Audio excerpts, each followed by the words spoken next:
Hello friends, આજે હું તમારી સાથે શેર કરીશ પાણીપુરીનું તીખું અને ચટપટું એવું પાણી. તો પાણીપુરીનું પાણી બનાવવા માટે આપણે લેવાનું છે એક મિક્સર જારમાં હાફ કપ જેટલો ફુદીનો લેવાનો છે.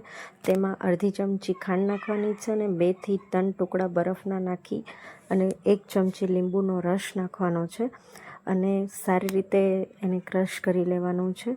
તો આપણો ક્રશ રેડી છે અને એક બાઉલમાં નીકાળી લેવાનું છે. પછી એ હાફ કપ જેટલી કોથમરી લેવાની છે, અડધી ચમચી ખાંડ નાખવાની છે અને 2 થી 3 ટુકડા બરફના અને 1 ચમચી લીંબુનો રસ નાખી તેને સારી રીતે ક્રશ કરી લેવાનું છે અને ક્રશ બાઉલમાં નીકાળી લેવાનો છે.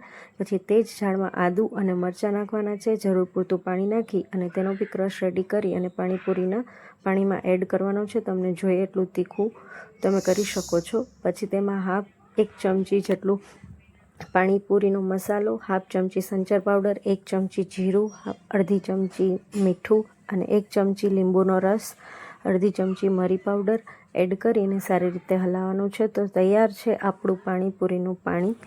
રેસીપી ગમી હોય તો લાઈક, શેર અને ફોલો કરવાનું ભૂલતા નહીં. ફરી મળીએ એક નવી રેસીપી સાથે. By friends.